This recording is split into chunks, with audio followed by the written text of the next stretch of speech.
Hi, participants. I think we are good to go. So, first of all, thanks for joining. And we have Professors Dr. Sindhuja Sankaran and Dr. Shruti Lal, who are professors in psychology department at Sai University. And probably here, as you know, that this webinar is all about majoring in psychology, the scope, and career options after the graduation. And over to you, professors. And thanks for joining. And over to you, professors. Yeah. Okay, thank you so much for joining us as it was communicated. So we have a small presentation for you guys to have a more visual idea of what it is that Sai University offers. I will just start that. Okay, so I am Sindhuja Shankaran. I teach psychology and I do some research at Sai University. My main area of my expertise is in the topic of social psychology and political psychology. So these are two of my areas. I finished my PhD at Cardiff University in the UK, and then I was in Poland for about 8 to 9 years, and here I am now in India. Shruti, maybe you can just introduce yourself as well. Hi, I'm Shruti Lal. I am a clinical psychologist. That's my specialization. I studied my MPhil in clinical psychology from NIMHANS in Bangalore, and I'm an RCI licensed clinical psychologist. And then I went on to doing my PhD also in clinical psychology from the Women's Christian College in Chennai. In fact, I worked there for about 10 years before I moved to Sai University. Okay, great. So we are going to give you a short little presentation on psychology and the scope and its prospects. And let's start with the most important question. One is psychology a science? I think this is a question that people keep asking each other. Others ask you about it. And it's not about whether it's an arts or a science or human. I'm talking from the context of does psychology use a scientific method? Are we talking about making predictions, coming up with theories, running experiments and doing things like that? And the answer is yes. So science is not limited to your test tubes. Psychology is also science. And there are a lot of things, a lot of reasons why it is important to study psychology. For one, and the most obvious one, is you can understand human behavior very well, because we look at the different aspects of human behavior, emotions, cognition, personality, your social surroundings, so on and so forth. You get a good idea of your mental health and well-being, because that's also a topic when we look into clinical psychology and psychopathology and counseling. That's something that you will look into. You can also apply this in enhancing educational practices. So, for example, Shruti and I, as professors here, we can use whatever we know from our knowledge about psychology and put it into our teaching, put it into the way we interact with students, put in the way we come up with assignments and so on and so forth. So psychology also kind of brings that into picture. How efficient you are at a workplace, or in your case, at school or at university, the efficiency, how well you study, how well you manage your time. If you have problems with procrastination, which I think we all do, psychology can give you answers to how you can deal with that. You can be involved in informing public policy, because there's a lot of research being done on what works, what does not work. Does it make sense for us to include this law versus the other law? Does it make sense to have better integration policies, so on and so forth? So you can also work in the government sector and help with public policy making. And most importantly, it helps you in your personal development, right? You have a better idea of who you are as a person. I mean, I don't think we'll ever figure out who we are as a person until, let's say, we are 80 and 90. but it just gives you an idea to give you a sense of some grounding, and you can figure yourself out when you're going through something. Psychology is the one that is probably going to help you come up with some answers, come up with a new perspective. It will help you introspect, so on and so forth. So that is the importance of psychology. And we move on to the next one. Okay, I'm just going to try and bust some myths that are very prevalent about psychology, about studying psychology. One of them is that psychologists can read minds. That's absolutely not true. In fact, a lot of people, when they hear that I'm a psychologist, they become very careful about what they say and how they behave. But just to bust that myth, psychologists cannot read minds. In fact, nobody can read your mind, not a psychiatrist, not any mental health professional. A psychologist only learns how to read your behavior based on observation or based on what you tell us. Okay, so we are trained to read human emotion and behavior and make connections between that. And psychologists may be able to provide insights to you based on what you tell us. Okay, so that's the first myth. The second myth is that psychologists may end up with psychological disturbances because they're dealing with a very intense field. They're working with people who have mental health issues day in and day out. So firstly, not all psychologists work with people who have mental health issues. Okay, you will find that mostly clinical psychologists work with people with mental health issues, also to some extent counseling psychologists. But a psychologist is, like any other profession, is trained to keep their professional and their personal lives apart. In fact, there is specific instructions and guidance for psychologists to take care of their own mental health. And many courses are expected, many colleges expect their students to seek personal therapy as part of their training process. So yes, there are also other myths. For example, I can opt for psychology if I'm not good at math or science-related subjects. But I would like to point out that psychology, like Sindhuja said, is a science, and we study it from a very scientific approach, which means that there are papers in research, there are papers in statistics, there are papers in biology, in the understanding of human behavior, among other papers. So it's not really an easy or like a time pass subject that some people may think of it as. Also, a lot of people may think that psychology is easy and there's not much studying to do. I find that when people, for instance, are unable to clear an engineering entrance or a medical entrance, I would encourage you to think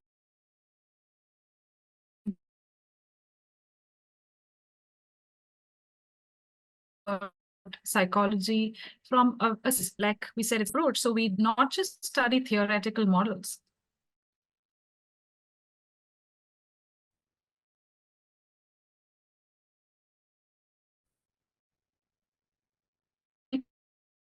Come to life Shruti, in application. We have projects, we have assignments.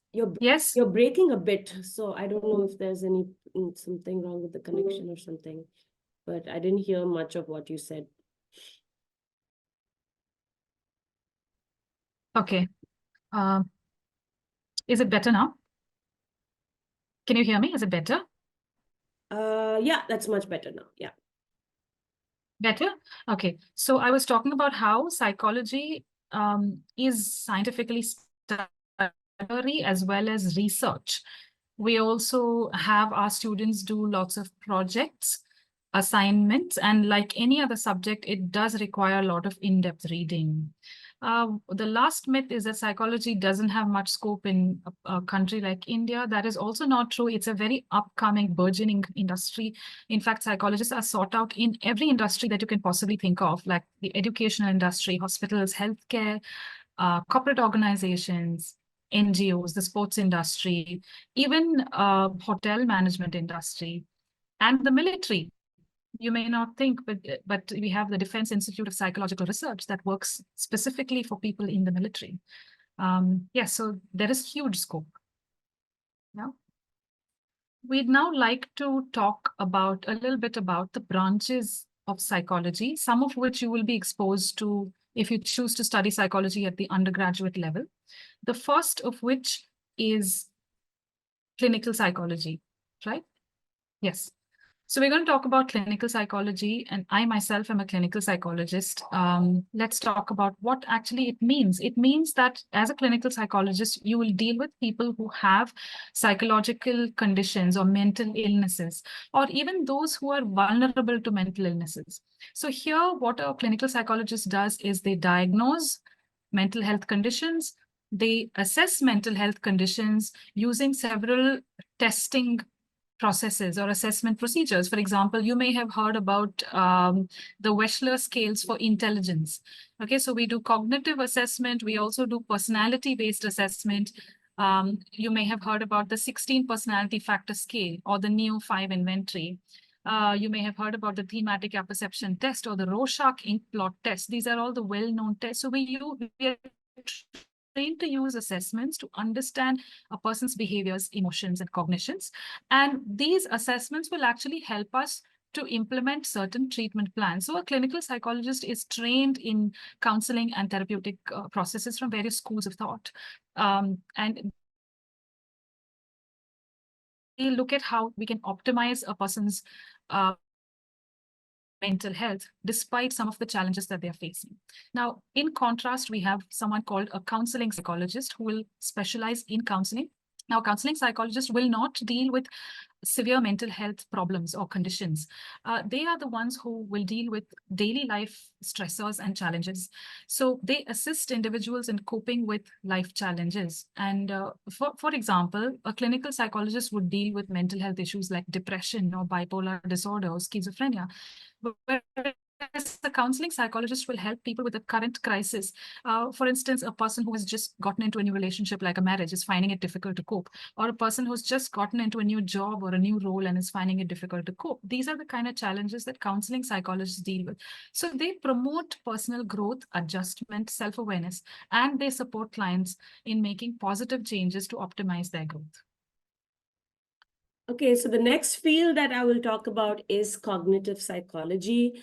As the name suggests, it's about understanding the cognitive processes that go on within you. So, for example, how much attention you're paying, the language skills, how you learn, your memory, perceiving things, and the general thoughts that you have. So basically, you're investigating all these mental processes, and you're doing this by research. So there are many tests as well in cognitive psychology that people can take part in. So what cognitive psychologists do is they use these tests to understand the processes rather than make a diagnosis like clinical psychologists. So you can understand the cognitive development across the lifespan as well. So that means you will be working together with some other psychologists known as developmental psychologists, which we will talk about in a bit. We try to understand and use these cognitive principles. We can improve learning, we can engage in problem solving. So something as simple as you are in class and somehow you're just not able to pay more attention than, let's say, 15 minutes. And it's not like you don't want to, you're just not able to. Cognitive psychologists, for instance, will be able to conduct a few tests, and then they would be able to give some suggestions, or this is what you can do, this is what you can't do, because it seems like your attention span is in such a way. So that's what cognitive psychologists will do. And they also help in assessment tools. So there is, I think NIMHANS has a battery of neurocognitive battery, right? So there are many neurocognitive disorders, especially as you go old, in old age, Alzheimer's disease, for example. And cognitive psychologists can also be involved in cognitive behavior therapy, which is a form of therapy that you help with dealing with many kind of mental illnesses. Okay, a forensic psychologist is someone who will work with the courts or will have a link with the judicial system or the police. Their job is basically to conduct psychological assessments and evaluations for individuals who are involved in legal cases. For example, somebody who may have committed a crime, say, someone who was involved in rioting and violence, or someone who was involved in a murder, a forensic psychologist will be called in to understand the motivation behind the crime. and to understand whether it was because of a personality related variable, was it because of a social environment related variable, or could it just be a relationship issue. So yes, as forensic psychologists will try and understand the motivation behind the crime. Their job is also to serve as an expert witness in court, especially when a person's mental stability is called into question. They also conduct research on various legal and forensic matters. And yes, like I said, they consult with the law enforcement agencies and other legal professionals. Now, developmental psychology is all about understanding a person's journey from birth to death. And here we will be talking about various milestones that a person achieves, like when a child achieving the milestone of, say, walking when they're 1 year old, or are they achieving social, emotional milestones at a certain age. It's important for us to understand these things so that if there is a developmental delay, a developmental psychologist can come up with a plan to figure out how to promote this child's development in an optimal way. So studying developmental milestones in terms of cognitive, social, emotional, physical milestones at different age groups, and the developmental milestones when a person is young is very different from, say, a young adult or a middle-aged adult or old age. So at each stage, we sit down and study what the milestones are and what are the factors that can influence the development. A developmental psychologist is concerned with promoting healthy practices in individuals and is also involved in some amount of research on lifespan development. Okay, so we move on to social psychology. As I mentioned, this is my area of expertise. So essentially, we're talking about social influence. We're talking about social behaviors and attitudes. So it's about how people think, how they feel, what kind of attitudes they have, all of this in the context of your surrounding. As we know that we cannot live as a single entity. We're constantly interacting with people. We're constantly interacting with our social environment, and social psychology will help understand that. So it will help you understand group dynamics. So for example, let's say you're doing a group presentation and you notice that there is one person who does not do anything, but then later on gets the same marks as you do because you as a group have taken that whole thing together. Now, why that person hasn't done that, the whole idea behind why that person is not doing it, for example, is called social loafing. And that is something what a social psychologist can do. So can understand and study. So yes, you have group dynamics from this context, but you also have group dynamics from a much, much more macro level. For example, why are there communal riots in the country? What is the relationship between people of Israel and Palestine, for example? So there are these group dynamics from a very community level as well that we look into. Interpersonal relationships, about attraction, about understanding the relationship between friendships, between romantic relationships. All of this would be coming under the field of social psychology. This is one of the only few fields where you can take your psychological principles and you can apply to your real world social issues.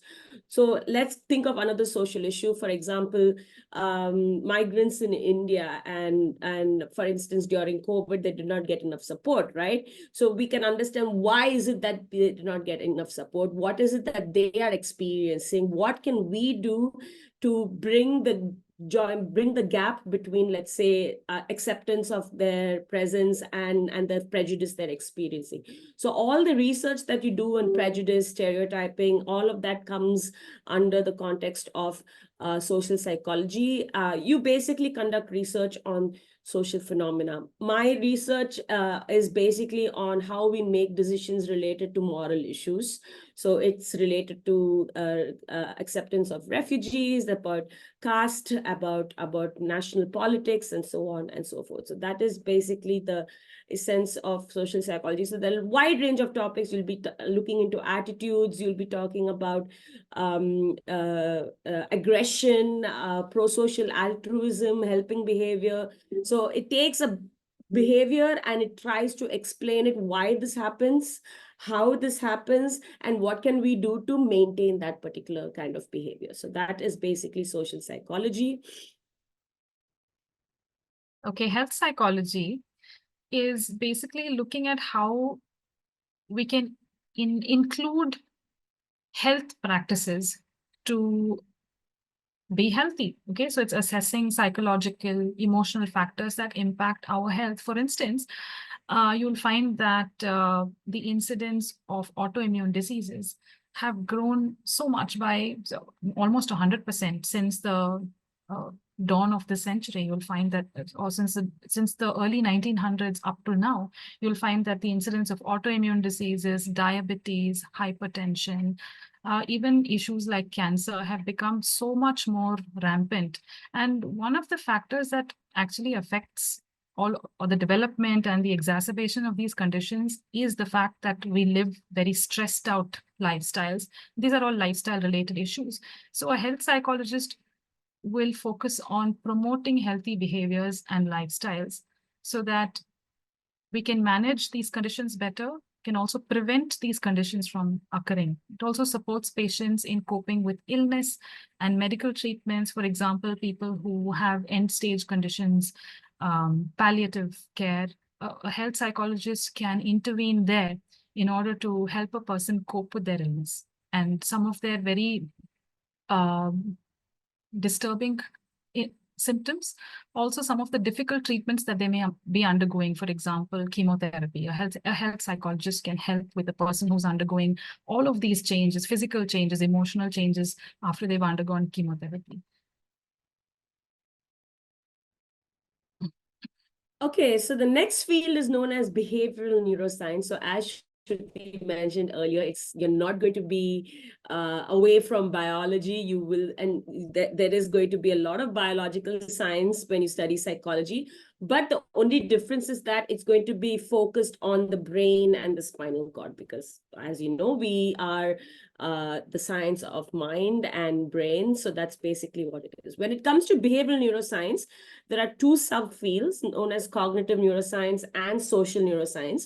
Both subjects is something that we offer at Sai University. Now, cognitive neuroscience, so remember what I spoke about cognitive psychology. You use that and you put it in the context of understanding it as a neuroscientific field.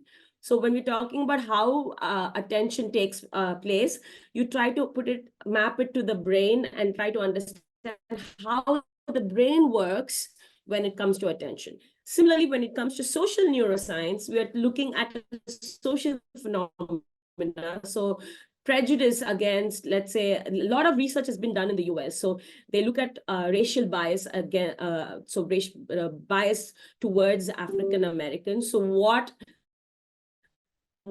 is it? What part of the brain? What is it that triggers these actions?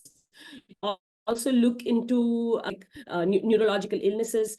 You can also talk about the role of hormones in the way that you engage in social behaviors. For example, you have this hormone called create some kind of bonding and helping behavior and so on and so forth. So essentially what we do is we investigate the brain structure and the function of the brain. What we know currently about the brain is very, very, very, very small. So this is a very, very emerging field, and we try to come up with new theories, new possibilities. Many other theories get debunked in the way. So it's a developing field at this moment. You can understand neurological disorders and diseases. So a lot of behavioral neuroscientists work hand in hand with clinical psychologists. So that is something that you can look into. Think about treatments and interventions for these disorders, and you can apply your neuroscientific knowledge to various fields. As I mentioned, you can do it in the context of cognitive neuroscience, and you can do it in the context of social neuroscience. And finally, again, there's a lot of research that's being conducted to understand this mind-brain connection. One thing you need to know for sure is that while we're talking about the different branches of psychology, they don't exist independently. Most of the time, it is a collaborative effort. So a forensic psychologist will seek the help of a clinical psychologist for any kind of diagnosis. So forensic psychologists can work with social psychologists to look at the social impact. So it's not, if you do social psychology, you can only do social psychology. You know about the other fields as well. And it's sort of it's an integration of all the fields together, but you specialize in that one particular one. All right.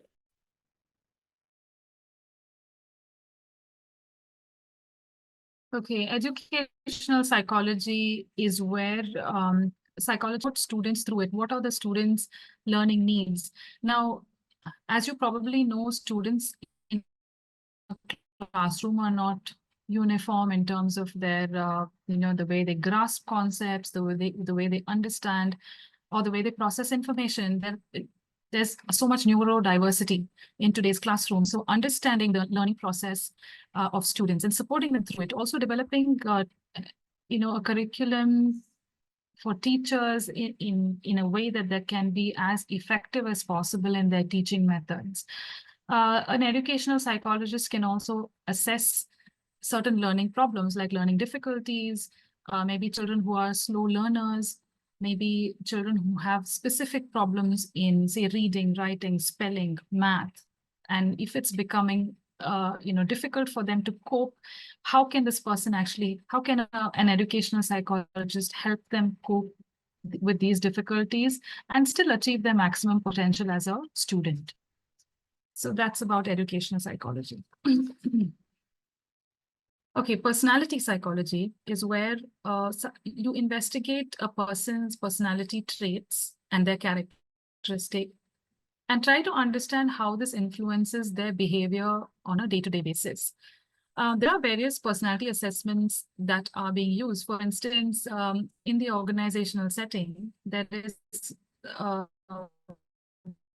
an assessment called the Myers-Briggs Personality Inventory, the MBTI. It's very well known. Very good idea of your personality style and how it affects you in your workplace, how it affects you as a social being in your team, how it affects your attitude towards work, your conscientiousness. There are many, many things that can actually interact with the way you work. So applying personality assessments to understand your work style, your interaction style, that is what a personality psychologist will do. To give you an example, there are many, many different types of personality assessments, starting from, say, a paper pencil personality assessment like the MBTI. We also have other projective assessments like, say, the thematic apperception test or the Rorschach ink blot test. Okay, so basically it's all about personality traits and how they influence your behavior, no matter which setting you are in. In fact, it can also be applied not just in the organizational setting, but in any work setting, in the educational setting, and so on.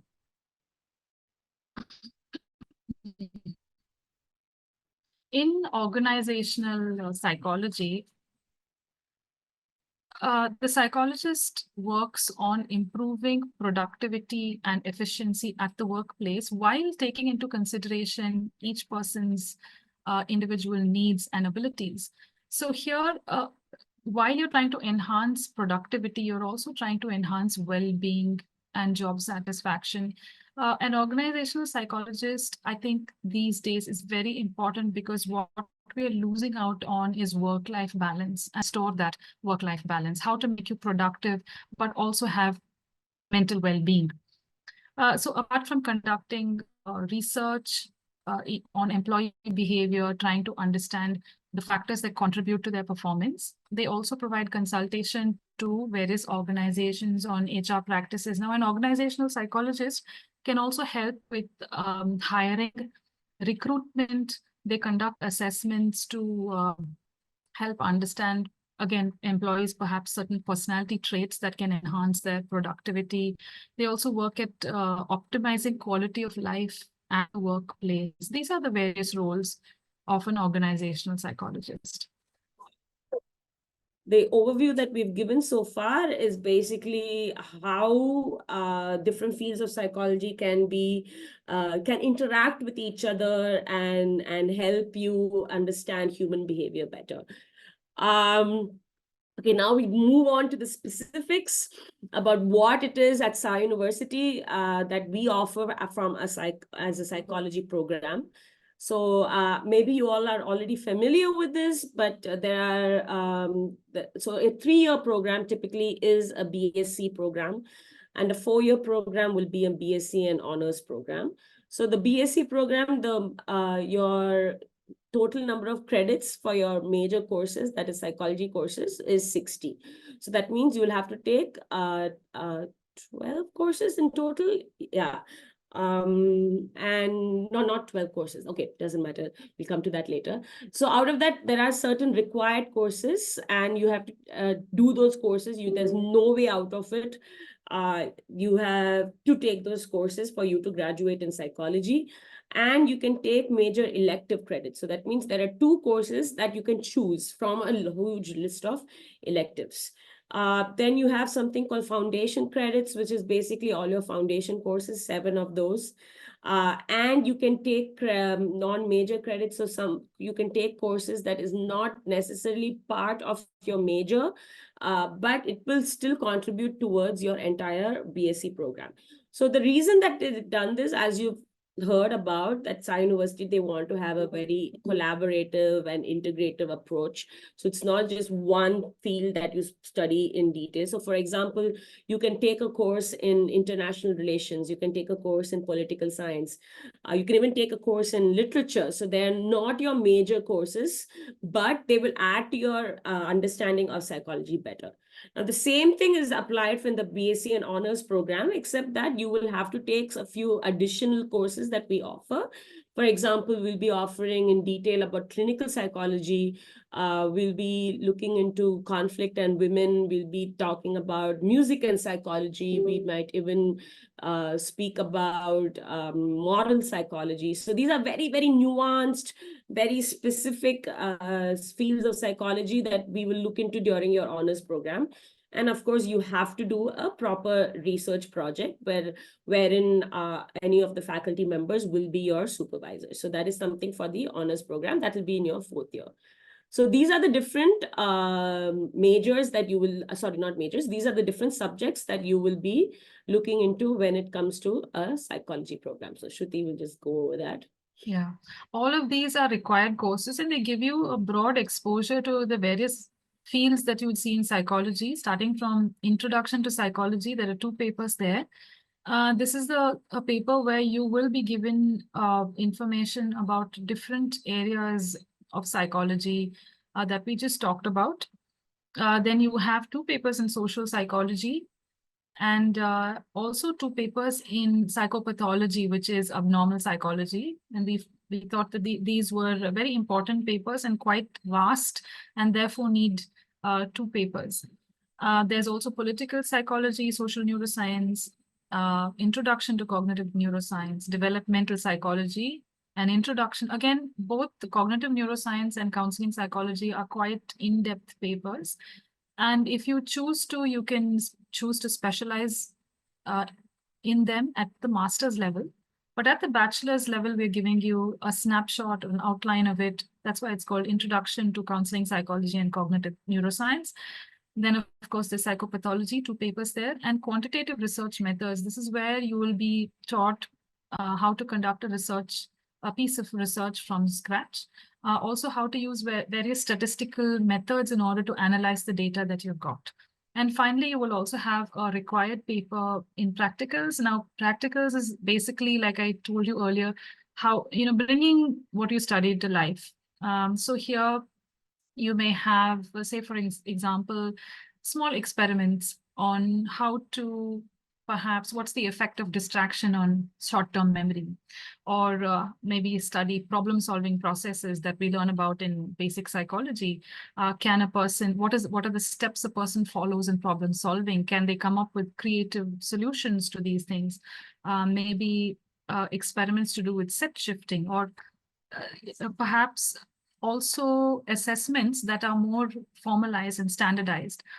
For instance, you can have performance-based assessments which involve the assessment of IQ, or you can have, say, paper pencil assessments which are to do with assessing one's personality using various standardized skills. So that's a very brief idea of what your practical paper will entail. As we mentioned earlier, you will also have 2 major electives that you can choose from. So these are the different options that you have so far, wherein you can look into some electives. So as you already know, sports psychology, community psychology is about how you work with the community. Moral psychology is particularly about moral. It takes a little bit of moral philosophy and moral cognition and puts it together. Social cognition is combining social and cognitive psychology together. Applied psychology is where whatever topics where we have not covered. So for example, we look into forensic psychology, we look into behavioral economics, we look into organizational behavior, consumer psychology. All of these things will come together in the applied psychology class. We also have a course on a very, very significant and salient social issue. So we look at the refugee crisis in the context of psychological processes. We talk about emotions and resilience, how we can cope with these emotions, what are the resilient processes that you can engage in. And finally, group processes and intergroup relation is, again, a part of social psychology, but we're going to go more in detail in these things. You can also take these major electives from other courses, which will contribute towards your psychology major. From philosophy, for example, you have mind, body, self. You have something called philosophy of the mind. You have introduction to philosophy. And from the computer science department, you can take data analytics, because that will really help you with your research as well. And of course, neurophysiology from the cognitive neuroscience major. If you want to do a psychology minor, the required courses would be 5 courses, and you will have to take 1 elective. So these are the required courses. So you have Introduction to Psych 1 and 2, you have Social Psych 1 and 2, you will have Political Psychology, and from the major electives, you can choose any one of these. Just remember that you don't necessarily have to only stick to 5 courses. If, for example, you want to do counseling and Introduction to Cognitive Neuroscience, you can do them both, but you just get extra credits, that's all.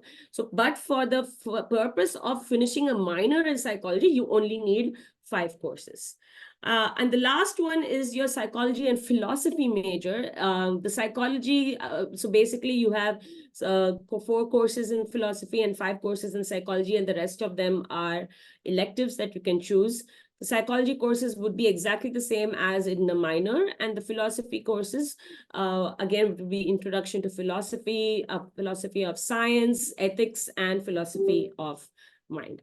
Now we're just going to finish our presentation with the general idea of what you can do with your psychology degree. We're going to give you a whole host of different careers. I'm not going to go into too much detail because it's quite self-explanatory. So Shruti, yeah, please go ahead.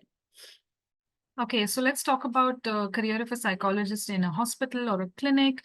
Here, a psychologist would be able to assess, diagnose, treat mental health conditions and behavioral dysfunctions. They work closely with psychiatrists, social workers, other mental health professionals, and their major role here would be to promote healthy behaviors and prevent diseases, improve their quality of life.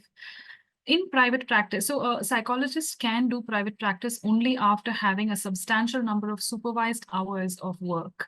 And here in private practice, they can provide all the services that a psychologist does, provided they have the required credentials. That includes assessment, counseling, therapy, and so on. There's a great deal of flexibility in being in private practice. Now, a school psychologist can support students' ability to learn and a teacher's ability to teach. So they help students succeed academically, socially, behaviorally, and emotionally.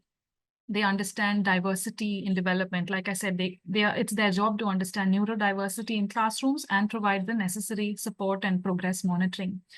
Then in terms of de-addiction centers, psychologists help patients overcome their underlying issues that contribute to addictions, and also help them develop the skills and strategies that they need in order to get better and in order not to go back into relapse. So relapse prevention is taught through individual therapy, group therapy, as well as family interventions.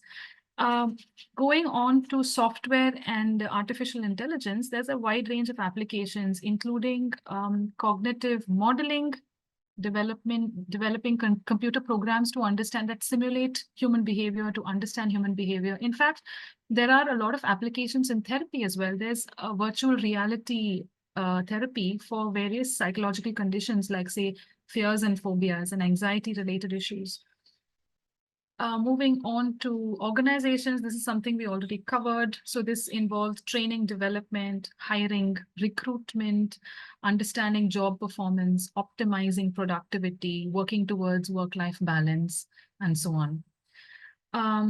Then in terms of market research firms, this is also something that I already covered, where a psychologist would provide insights into consumer behaviors, both of them, both marketing as well as advertising, and how the consumer actually makes decisions based on some thought processes. So basically helping companies develop effective marketing and advertising strategies to serve their customer needs. This is where UX design and research can come in.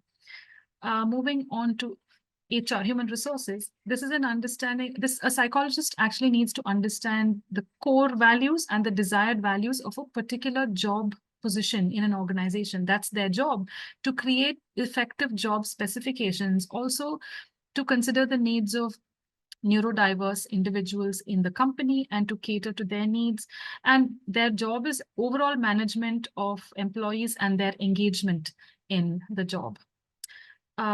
Pharmaceutical companies, psychologists can work in terms of conducting research on product usage, how a product works, perhaps what their side effects are, also in designing public awareness programs or campaigns to bring attention to certain drugs that the company is advertising for. In terms of urban planning and architecture, a psychologist's role here is to understand the connect between the needs of the person and what the space is designed to create for them or to give them, and to understand whether this particular space has the ability to serve these functions that the user is going to have. So yes, architectural psychology is something very new, but also something very, very interesting. And finally, in the courtroom, a psychologist can provide expert opinions on and provide insights into cases that so that the judge or the jury can make very informed decisions based on their assessment of the defendant. For instance, in divorce cases or cases where a person's mental stability is called into question, that's the role of the psychologist in the courtroom. As we already mentioned, we can also have psychologists working in the law enforcement in terms of what kind of laws work for the public, what kind of laws do not work, how, for example, you know, and you've heard a lot about police brutality in the US, education for the police force, what we can do to reduce this aggression and gender and understanding and empathy towards people. So these are things that a psychologist can do with law enforcement. As I already mentioned, they can work in government, many government organizations to help with policy making. Not necessarily only government organizations. So for example, you can work with the World Health Organization, with the United Nations, anything that can, and they constantly look for behavioral specialists. So anything that will help them create certain policies that is beneficial for humanity. That is something what you can do in these organizations. Of course, you can work with sports teams. You can also work with sports teams at universities and schools. Maybe in India, they don't have many sports psychologists in schools, but certainly I think at a university level, they're slowly starting to bring in sports psychologists. You work with individual athletes, you work with a group of athletes, and you basically can engage in all the practices that you have been taught, that you have learned into the field. As Shruti mentioned before, we also have psychologists working in the military. I don't mean combat, but I mean, for example, doing some assessments, psychological assessments, some tests. A lot of people in the military and army, they go through post-traumatic stress disorder. Many of them have to engage in brutal combat, even if they don't want to, and how they cope with these things is something that a psychologist can look into. Psychologists can also work with NGOs, NGOs that support, for example, homeless people, NGOs that support people from different trans communities, from people who support women. And they, again, look into the kind of policies that you can engage in. What are the different practices that an NGO can engage in? What can an NGO do to make things better? So if there is some integration workshops or anything like that, a psychologist can work at an NGO. And finally, we have academia. They can be researchers, so like what Shruti and I are at this moment, and we are academics as well. We conduct research, we teach, and I think there's nothing much more to say about academia. So I'm going to stop there, and we would like to open the floor for any questions that you might have. Someone already asked about Rohit. Rohit says, what about BA in psychology?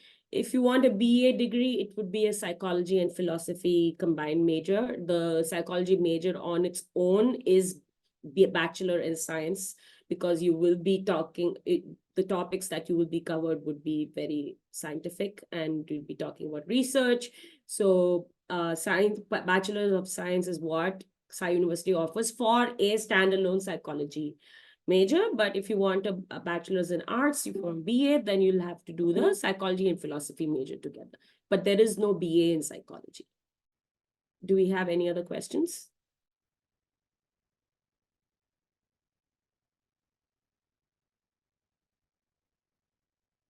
Oh, wait, there's one more. Oh, that's it. Students, I think if you're asking any question, you can always ping us in the Q&A session. I think there's a question for you. Will you be sharing the recording with us? Yes, this support the actual things we'll be posting this in our YouTube channel, and that the link will be shared to all the users.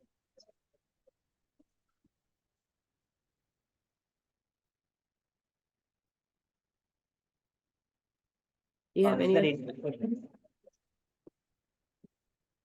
You can also generally ask us about life at Sai University. That's perfectly fine. You know, you can ask us anything. It doesn't have to be only psych related. We're happy to share our experience as well. Professor, we have a couple of questions. Okay.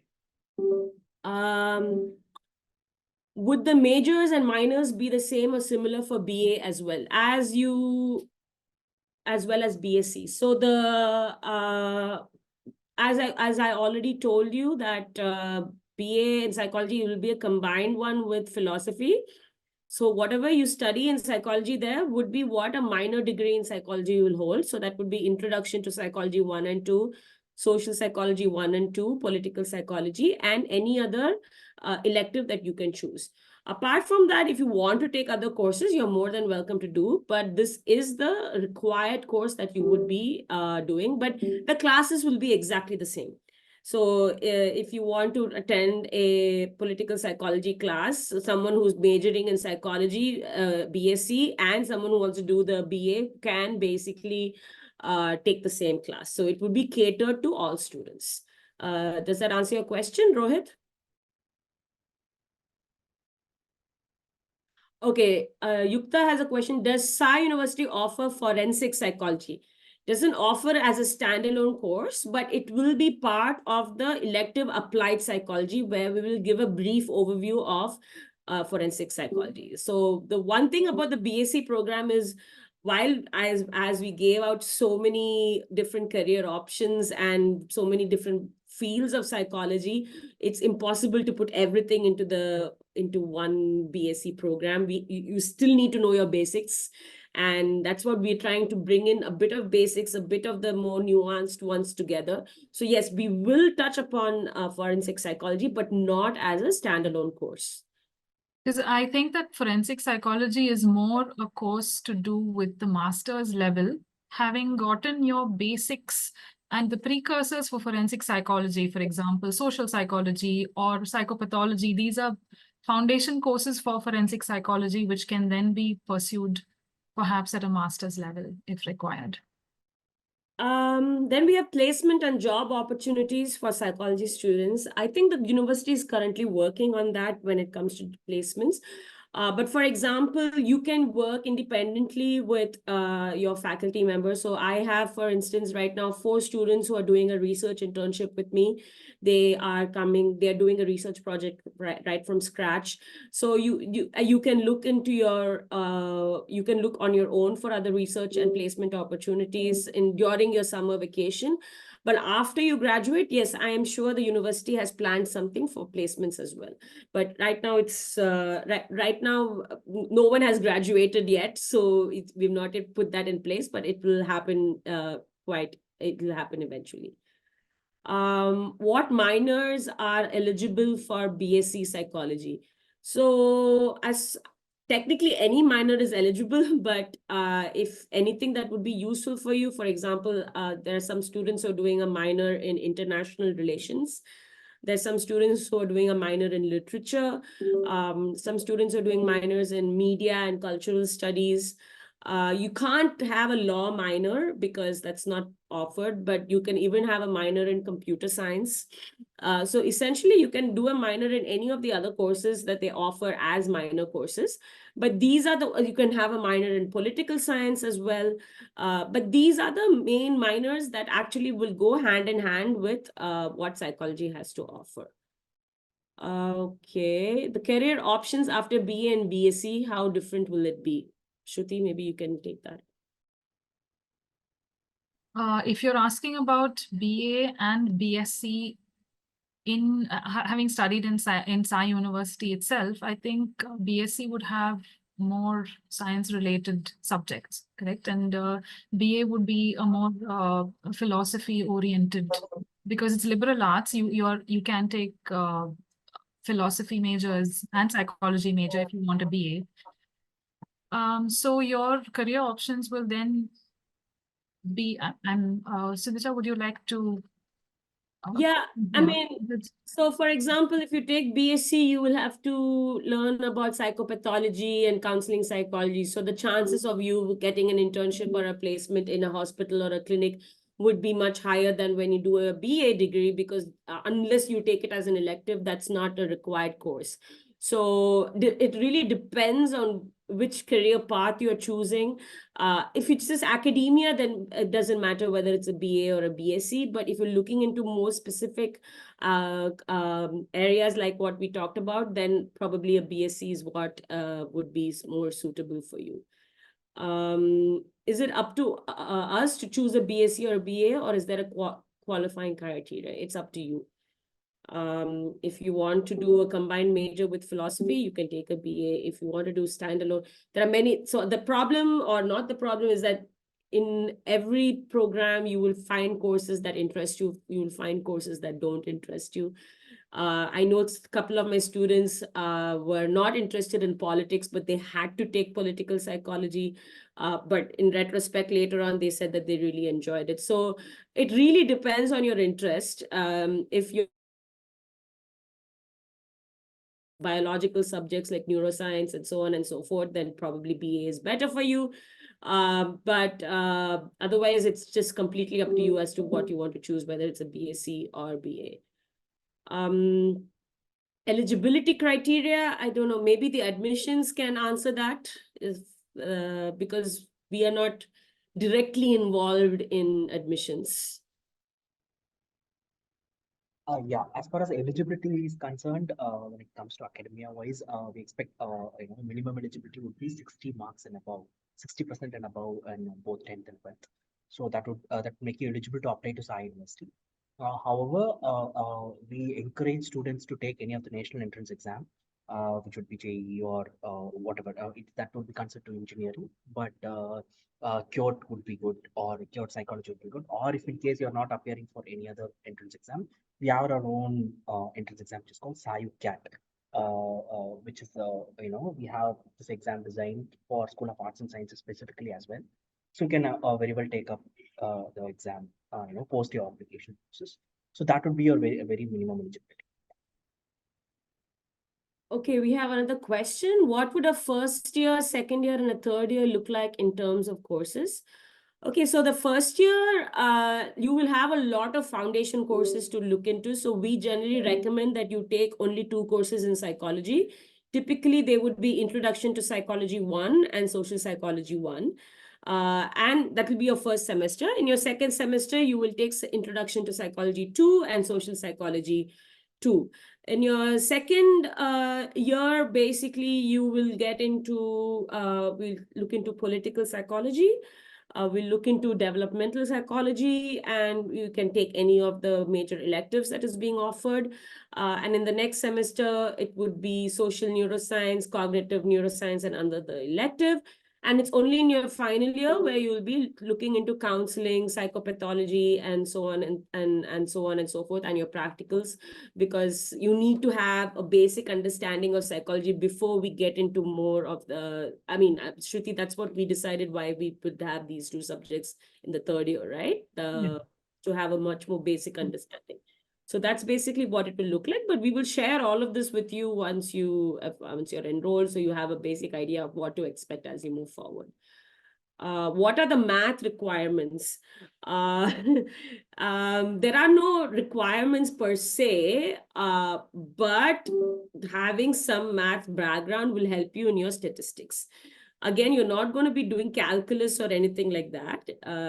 Just the basic understanding of probability just don't be scared of numbers, So there is no actual requirement, but you will have a course in statistics, which means that you will be working with math.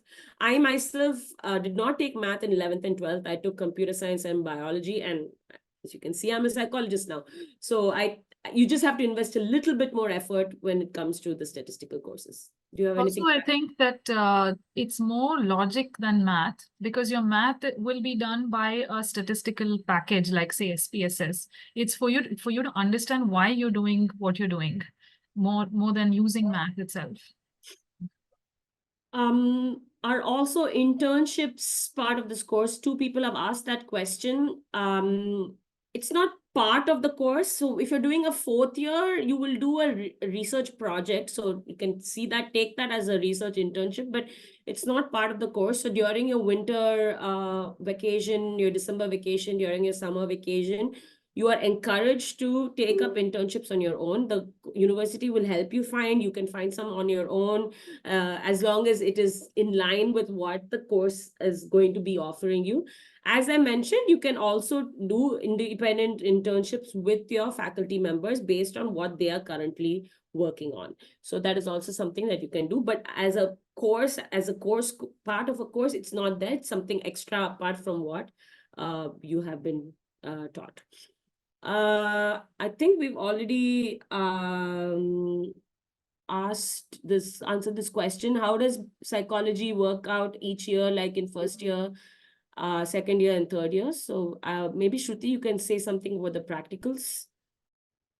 Okay, practicals are, like I said, you can either do something to do with experimental psychology, like small experiments related to cognitive processes like immediate or short-term memory, or problem-solving skills, or set-shifting abilities, or creative problem-solving. Okay, these are all little experiments that can be designed to understand cognitive processes. You can also, we will also plan to have certain standardized assessments, which means that we will be including maybe, again, cognitive assessments like IQ, cognitive assessments that include memory assessments,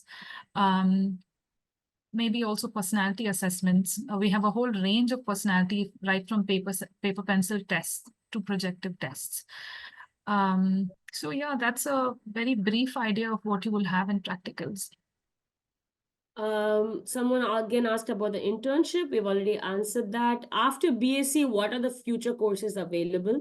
We don't have a master's program, if that's what you mean. But in your fourth year, you will have 4 other courses, as I already mentioned. There will be a focus in clinical psychology that Dr. Shruti Lal will be taking. There will be another course on conflict and women. So how in conflict areas. So it's sort of a branch of social and political psychology. We thought of introducing something interesting and new on the relationship between music and psychology. So we're bringing in a bit of cognitive, bit of social, kind of bringing things together. And we will probably have a course, a more advanced course in social psych, either social cognition or intergroup relations. So this is something that we will be offering as a fourth year student. These are the courses you have to take as a fourth year student. Okay. Nowadays, many students face cultural shift when they move out of their hometown to colleges. I would like to know your thoughts on this cultural shift. Also, can I do B.Sc psychology and then do an MBA in HR and go into corporate field? I wanted to know if colleges will accept students who have done B.Sc psychology to pursue MBA in HR. I think the first question, Shruti, you can take. Yeah, I think there's definitely a cultural shift, and many of the students who come to Sai University are coming from other places in Tamil Nadu and India, and will be staying in hostel. The fact that there are so many students who are also undergoing this cultural shift itself will form like a support system for you. I also think that you have seniors who will be supportive because they have gone through the same thing that you will be going through. Also at Sai University, we have facilities for psychological support. We have a counselor who can help. We also have a strong, student affairs which can help with any issues that you may be having. So yes, while you're facing the cultural shift, we are able to offer you that support as and when you need it. As for your second question, yeah, you can finish B.Sc and do an MBA in HR, I suppose. I don't think that should be a problem. Go ahead. And no, and definitely you can get into the corporate field. As I mentioned, as Shruti mentioned, there's a whole section on organizational psychology. So you don't need a B.Sc in organizational psychology to get into the corporate field. A master's would definitely help, but on its own, yeah, the B.Sc covers everything. So I don't think it should be a problem. Shruti, do you want to add to that? Yeah, that's true. I think a B.Sc would suffice for any of these courses you're mentioning. But if you are interested in going to any one specific college for an MBA, then I think it would be better to also double check on their eligibility criteria. But I don't think there should be an issue. Okay, the last question is if students would be guided towards the course selection in the first year, would there be senior buddies for help? Yes, our seniors will definitely help you, but your faculty members will also help you with that. So if you have any questions, you can approach the faculty members and they will be able to understand you, assess what your needs are, assess your the course load that you have. And there's also a program where each first year student will be assigned to a faculty mentor. So you will, and that person will work as your mentor throughout the course. So you can talk to that person and that person will be able to say whether taking social psychology in your first year makes sense or not, or whether taking political in your first year makes sense or not. So that will be dependent on your needs and what are the courses that you're taking. But yes, people will give you enough guidance for you to make an informed decision about this. Yeah, I think those are the questions. Everything has been answered. If there's anything that has not been answered, please do write to us, so we'll be able to do that.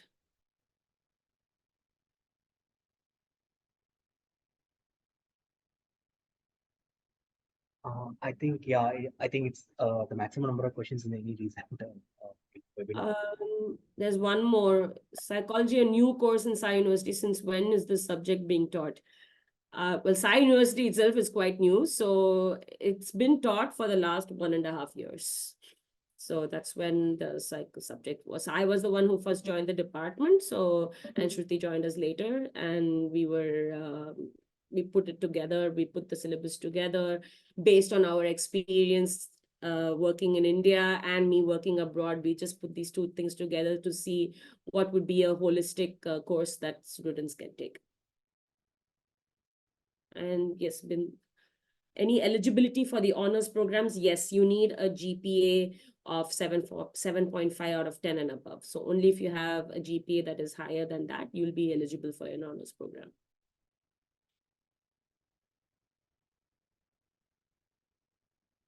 Okay, I think that's basically it. Yeah, I think that would be it. Yeah, thank you, students, for thank you, professors, for this wonderful information session.